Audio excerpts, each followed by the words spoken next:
Hello and welcome to another episode of the Bearded Mystic podcast, and I'm your host Rahul Singh. Thank you for taking out the time today to either watch or listen to this podcast episode. Today I'm going to read from the Ashtavakra Gita, and it's on happiness. And the reason for picking this is to show how we must transcend our emotions. Now, I'm not talking about suppressing our emotions. If whatever comes up for you, whatever arises within you in terms of emotions, I think you should feel them fully and be in awareness of them. Yet, we have to go beyond the polarities of emotions. This is the whole point of non-duality.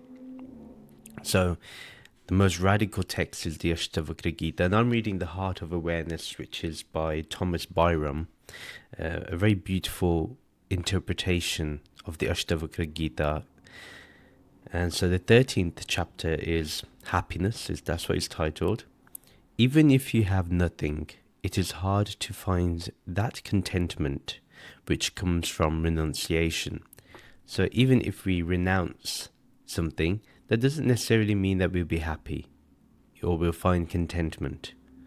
So it's better to not be so stuck in renouncing and not be so stuck in taking whatever we get, So if we're in that space, we'll be constantly tugged with emotions. So he says, I accept nothing, I reject nothing, and I am happy. So one needs to be centered. That's all. When one is in their natural state, which is awareness, this formless awareness, there's only stillness here. There's only awareness here. There's only calmness here. There's only peace here. There's only bliss here. There's only happiness here. Yeah, this is what it means by and I am happy. Not happy based on a worldly thing. There's no object for the reason of happiness that Ashtavakra is talking about. So he continues to say that the body trembles, the tongue falters, the mind is weary. Forsaking them all, I pursue my purpose happily. Whenever we have a purpose in life, whenever we want to give meaning to our life, we either do it with our body or we do it with our tongue, so whatever we speak, and then with our mind, whatever our thoughts may be. So if we go beyond the body and mind, we actually get to our purpose happily. We pursue it. We don't look for any gain, so to speak. Knowing I do nothing, I do whatever comes my way, and I am happy. It's simple, right? If you think about it, whatever life brings to you, whatever situations you come across, whatever situations you have to deal with, just be happy. Do whatever comes your way and know that you're not the doer. Once you know you're not the doer, you can go into the observing state. You can utilize your discernment much more effectively. And this naturally helps you to do whatever comes your way. So, for example, if you have a business and a customer enters the shop, you serve them. But you're not the doer. You're just serving. The serving is happening by itself. The same way if you have an email that comes in, or you have, or you have to, like I have to change diapers. I'm not the doer, and I just do whatever comes my way. And actually, parenting is a great way actually to see this, because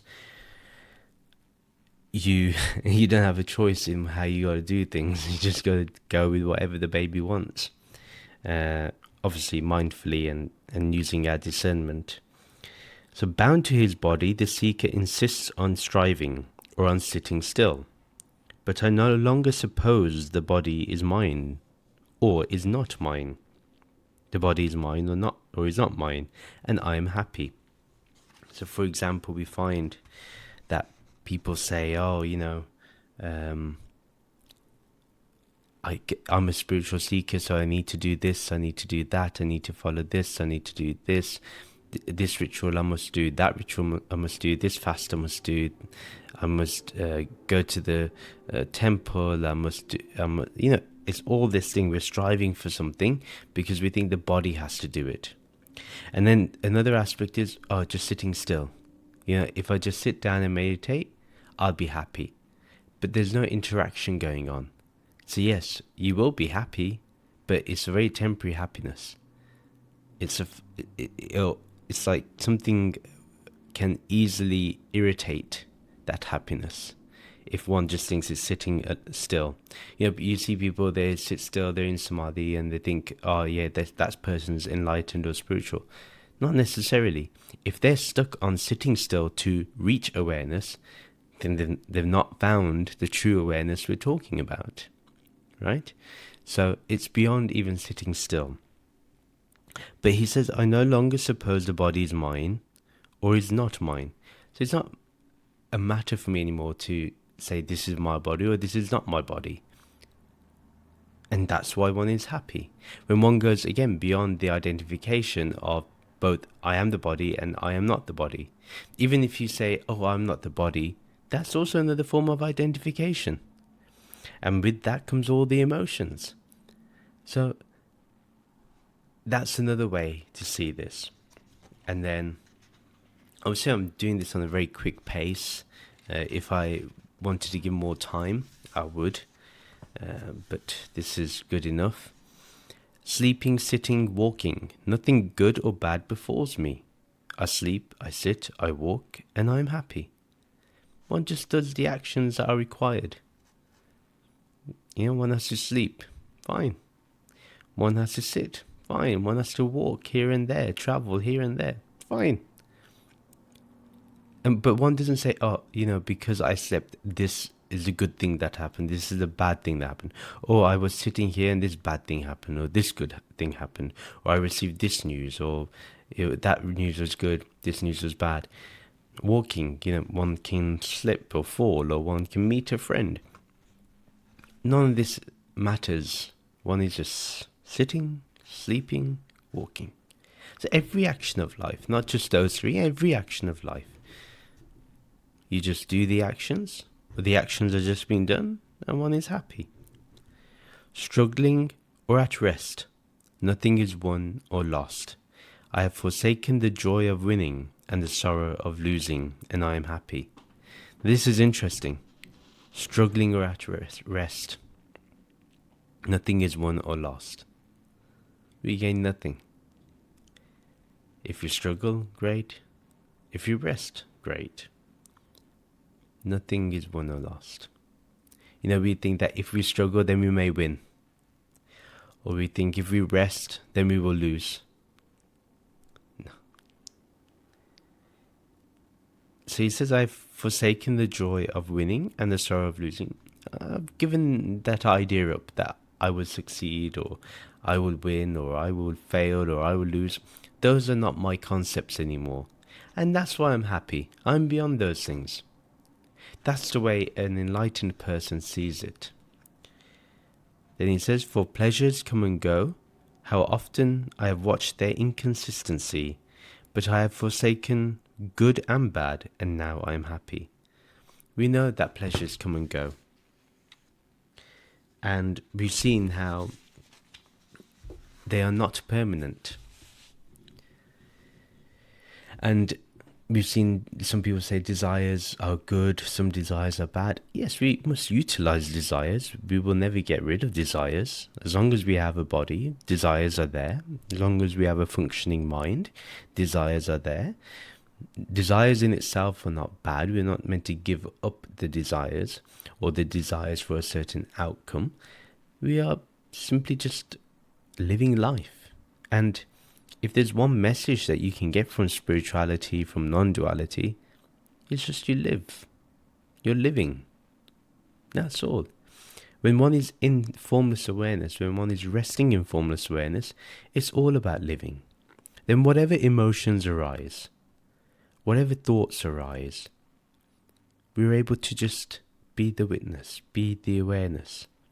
and discern whether this emotion is telling me something. You don't need to identify with the emotion. You don't have to say, oh, I am feeling anxious, I'm feeling sad. There's no need to do that. In fact, just be with the emotion, whatever it is that you're feeling, without labeling it. And see if that brings joy. See if that, in that awareness, if that emotion even stays. That's all we have to do. So spirituality is not something complicated. It's very easy.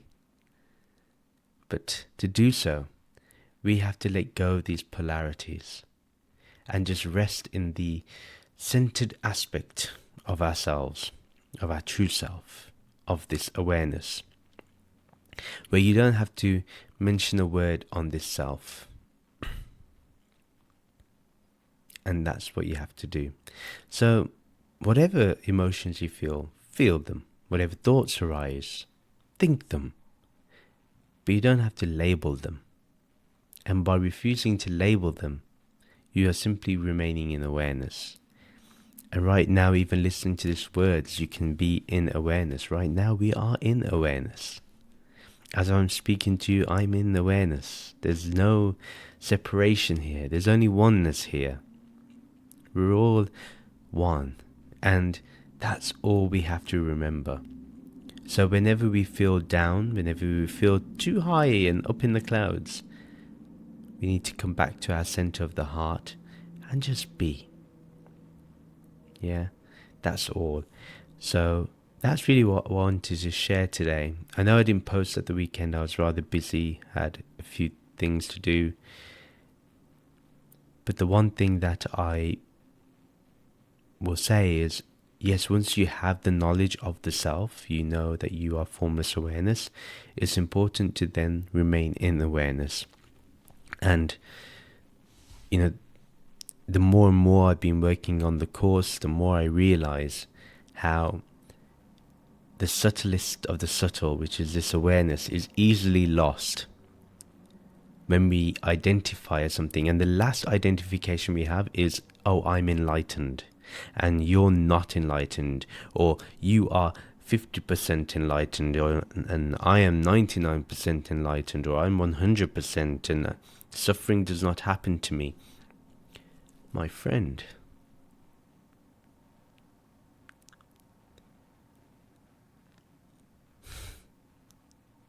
the moment you say suffering does not happen to me, game's over, suffering is there. And only clear insight sees this.